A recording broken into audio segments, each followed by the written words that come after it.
Two rods. Same river, same bait, same hook, same depth, same morning. The only difference? A single drop of a $2 mix dabbed onto the bait on the left rod before it hit the water.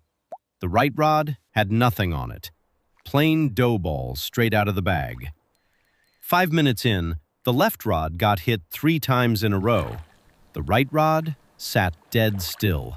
Not a twitch, not a nibble, nothing. By the end of the first hour, the treated rod had pulled 7 fish out of the water. The untreated rod, 0. By midday, one cooler was already half full. The other rod had not registered a single confirmed strike. Here is the final count from that full day of testing. The rod without the attractant finished with 2 fish. The rod with the single drop finished with 23. Same water, same angler, same conditions. 1 drop was the only variable. That same test ran across 3 weeks on different river sections and 2 completely different lakes. Every single session produced the same directional result. The treated rod always dominated. Not by a small margin, not occasionally. Every session, every time, by a wide and repeatable factor. That is not luck. That is chemistry.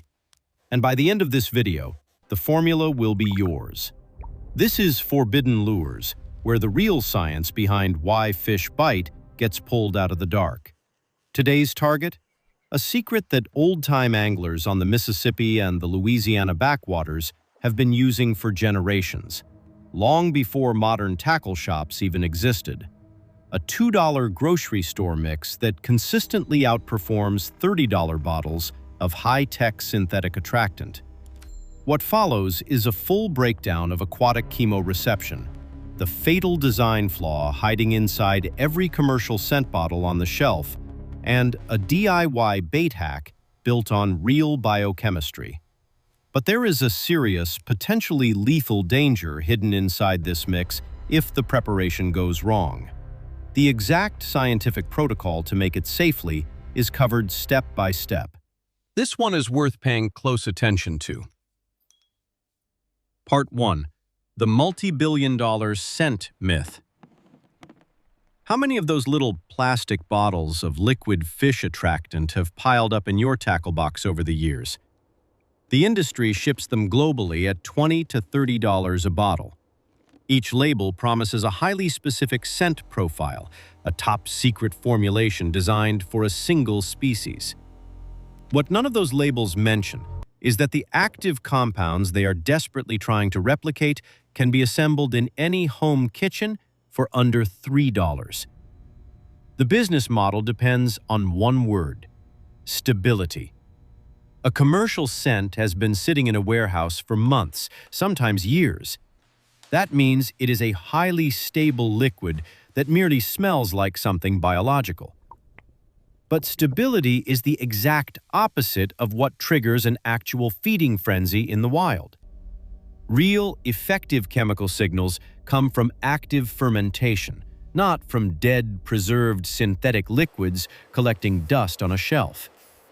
On top of that, most of those expensive sprays are water-based. A water-based spray cast into moving current disperses and washes off the bait in under 5 minutes. The money goes downstream with it. The real secret to an irresistible bait is not just the scent molecule. It is the delivery system and the raw biological chemistry that no mass-produced bottle can contain. And that chemistry starts with understanding what is actually happening inside a fish's head. Part 2. The biological radar of a fish. Fish live inside a universal solvent. Water transmits chemical signals constantly and rapidly in every direction. While human beings navigate the world mostly by sight, a fish's sense of smell operates on a completely different scale. Depending on the species, a fish's olfactory sensitivity can be anywhere from 1,000 to 100 million times stronger than a human's. Inside a fish's nasal cavity sits an olfactory organ built from layered tissue folds called lamellae, arranged in a structure known as a rosette. Think of it as a tightly packed radar dish folded inside the fish's nostril. These rosettes are loaded with specialized neurons carrying G-protein-coupled receptors, so precise that some species detect chemical concentrations measured in parts per billion. In murky water, where visibility drops to inches, this chemical radar becomes the primary hunting tool. A predatory fish will lock onto a scent trail from far away, long before its lateral line or its eyes ever engage for the final strike. Now here is the problem. Human hands are naturally coated in L-serine, an amino acid present in skin oils. Many fish, especially salmonids, recognize L-serine as the chemical fingerprint of a mammalian predator. That is already working against the angler before the bait even touches the water. Then add whatever else is on those hands: sunscreen, bug spray, gasoline from the boat motor, scented soap from that morning. Petroleum products like marine grease and reel oil are absolute repellents. Bug spray leaves a chemical taste that makes fish spit the bait out instantly. The bait is actively repelling fish before the cast is even finished. To beat that, the attractant has to be powerful enough to completely occupy the fish's olfactory receptors, masking every one of those negative signals and replacing them with a single, overwhelming message: food. That message comes from garlic. Part 3. The secret molecule. Allicin. On the banks of the Mississippi, in the cypress swamps of Louisiana, old-timers have been fermenting garlic and oil into fishing mixes for as long as anyone can remember. Not because it was trendy, because nothing in any tackle shop on Earth could match the results. Garlic contains at least 33 different sulfur compounds, but the real power sits in a single molecule called allicin. And here is where it gets interesting. Allicin does not actually exist inside a whole, undamaged clove. Inside the intact cells of a garlic clove, an amino acid called allicin is stored in one compartment, while an enzyme called alliinase is locked away in a separate compartment. They never touch. The clove sits there, harmless and mild. The moment that clove is crushed, minced, or chewed, those cell walls shatter. Allicin and alliinase violently combine. The result is a rapid enzymatic reaction that synthesizes allicin, reaching 97% completion within 30 seconds at room temperature. That reaction is what produces the sharp, pungent blast of fresh, crushed garlic. When those volatile sulfur compounds reach a fish's nasal receptors, they bind directly to the G-protein-coupled receptors and fire an electrical signal straight to the brain. The translation is simple: high-quality food source nearby. This is exactly why garlic powder from the spice aisle fails. Industrial processing uses high heat for dehydration, which destroys the delicate alliinase enzyme and leaves less than 1% of the original allicin intact. Roasted garlic is even worse. The enzymes are completely dead. It tastes sweet to a human, but to a fish, it is biologically invisible. The chemistry has to be raw, it has to be fresh, and it has to be crushed right before use. But raw allicin has a critical weakness. Part 4. The hydrodynamic carrier hack. Allicin is highly unstable. In open water, it degrades rapidly. Toss crushed garlic straight into a river, and the magic disappears almost immediately. This is the part where the old-timers were ahead of modern science by 100 years. They used vegetable oil as the carrier.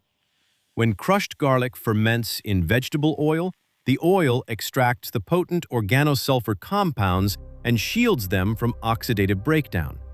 Over time, The allicin converts into highly stable compounds called diallyl sulfides and ajoines, which hold their biological potency far longer. But the real genius is what oil does once it hits the water. Vegetable oil is hydrophobic and lighter than water. It does not dissolve on contact. Instead, it forms a microscopic film that clings to the surface of the bait. That film slowly leaches concentrated sulfur compounds into the surrounding water, creating a sustained, high-intensity scent plume. Because oil naturally wants to rise, it carries the scent vertically through the water column, pulling fish in from multiple depths at the same time. A commercial water-based spray washes away in seconds. This oil-based carrier keeps broadcasting a continuous signal for 20 to 30 minutes per cast. It soaks into porous organic baits, ensuring the scent stays active even as the bait breaks down. 20 to 30 minutes of non-stop signal from a single drop. No commercial bottle on the market can touch that. But before anyone runs to the kitchen to start chopping garlic into a jar of oil, there is something that needs to be heard first. Because getting this step wrong does not just ruin the mix, it can put a person in the hospital, or worse. Part 5. The deadly danger of the $2 mix. This is the part that matters most. Raw garlic grows in soil. That soil is naturally home to Clostridium botulinum spores. On the surface, in the presence of oxygen, those spores are completely harmless.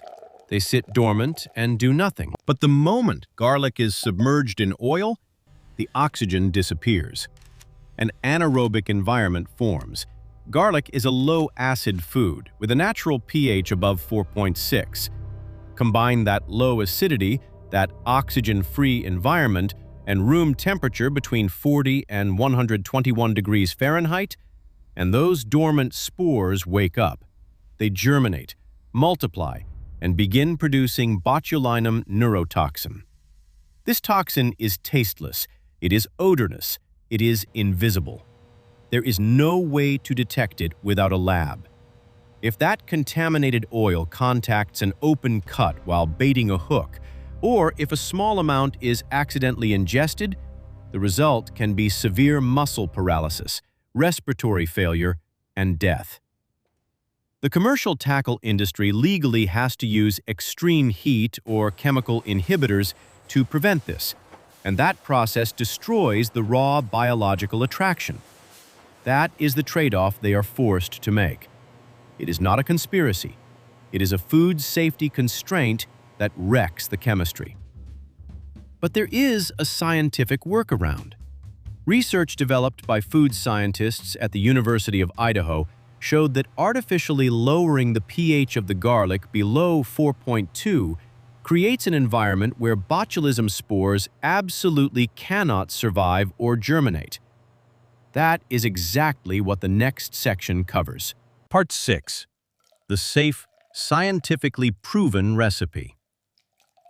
Here is the full protocol step by step. Preparing the safety solution. Step 1. Make a 3% citric acid solution. Do not substitute vinegar or lemon juice. Vinegar introduces competing flavors. Lemon juice has inconsistent acidity. Citric acid powder is cheap, precise, and available in the canning aisle of most grocery stores. Mix 1 level tablespoon, that is 15 grams, of granular citric acid into 2 cups of warm water. Stir gently until fully dissolved. Step 2. Take roughly 3 cloves of fresh garlic. Peel them and chop coarsely into pieces no larger than a 1/4 inch. The goal is to crack open enough cell walls to trigger allicin production, but keep the pieces small enough for the acid to penetrate all the way to the core. The target is 2/3 of a cup of chopped garlic. Step 3. The ratio is critical. 1 part garlic to 3 parts citric acid solution by weight. Add the 2/3 cup of chopped garlic into the 2 cups of acid solution. Stir gently, cover, and let it sit at room temperature for exactly 24 hours. That soak drops the garlic's internal pH from around 6.3 down to 3.7. Botulism cannot survive at that level. Building the attractant. Step 4. After 24 hours, pour the mixture through a clean colander. Drain the acid solution thoroughly and pat the garlic dry. The garlic is now fully activated with allicin and completely safe from botulism contamination. Step 5. Place the acidified garlic into a clean glass jar. Add vegetable, corn, or sunflower oil. The ideal ratio is 1 part garlic to 10 parts oil by weight. Mix it well. Put the lid on, but leave it slightly loose so any fermentation gases can escape. Step 6. Let the jar sit at room temperature for a minimum of 24 hours. The optimal window is 3 full days for peak potency. During this time, the enzymes continue working. The oil extracts the sulfur compounds, and a complex chemical profile develops that no factory can replicate. The mix is ready when opening the jar produces a smell sharp enough to make a person physically turn away. That intensity is the signal that the chemistry is fully active. Part 7. 3 hacks to customize the mix. The base attractant is already ahead of anything on the commercial market, but there are 3 additions that push it into a different category entirely, each one targeting a specific sensory pathway. Hack 1. The sugar spike. For anyone targeting cyprinids like Carp or tench, or heavy bottom feeders like Catfish, add a pinch of table sugar to the jar before the fermentation stage. Carbohydrates represent immediate, easily accessible energy. Carp have a highly developed insulin response system that regulates blood sugar, similar to the human system. The sugar ferments alongside the garlic and creates a dual threat signal. The garlic pushes a long-range olfactory call. The sugar delivers a high-value taste reward at close range that locks in an aggressive feeding response. Hack 2. The vanilla complex. For pressured, stillwater lakes where every angler is throwing the same commercial scents, 1 drop of pure vanilla extract in the jar changes the equation. The primary compound in vanilla is vanillin, an aldehyde with a sweet, complex scent profile. Unlike oil, vanillin is highly water-soluble. When the bait enters the water, the vanillin dissolves outward quickly, pulling fish in from distance, while the heavy garlic oil stays tight to the bait for the close-range strike trigger. It cuts through the muddy, decaying odors of a lake bottom cleanly. Hack 3. The capsaicin kicker. This one targets predators: largemouth bass, northern pike, walleye. Add half a teaspoon of paprika or chili powder into the oil mix. Chili powder contains capsaicin. Mammals feel capsaicin as burning pain, but many predatory fish lack the TRPV1 receptors that process that heat signal. Instead, capsaicin acts as a chemical novelty and mild irritant that mimics the defensive chemicals released by live prey like certain crustaceans. The paprika particles also suspend in the oil and create a visible orange-red cloud around the bait as the oil disperses. The capsaicin and allicin trigger the chemical radar. The red plume triggers the visual strike instinct, 2 sensory channels firing at the same time. Conclusion: the art of the dab. Deployment is simple. Restraint is everything. Dip a finger into the oil layer at the top of the jar. Apply 1 single drop directly onto the surface of the bait. That is it. Do not drench it. More than 1 drop does not improve results. In fact, Overloading the surrounding water chemistry with too much concentrated garlic oil can push fish away instead of drawing them in. One drop establishes the scent trail. That is all it takes. For natural bait like worms or minnows, apply the drop to the hook metal before mounting the bait. The natural movement of the live bait distributes the scent on its own. The tackle industry has spent millions trying to convince anglers that success comes shrink-wrapped with a barcode. But the most biologically active, strike-inducing chemistry available is sitting in the pantry right now. The science of Allicin, the hydrodynamic power of a lipid carrier, and the safety net of citric acidification add up to an attractant that flat-out triples catch rates. Brew a batch, hit the water, watch the rods bend. If this was valuable, hit that subscribe button. Forbidden Lures has more industry science coming. Drop a comment with the biggest fish this mix helped land. Until next time, tight lines, forbidden baits.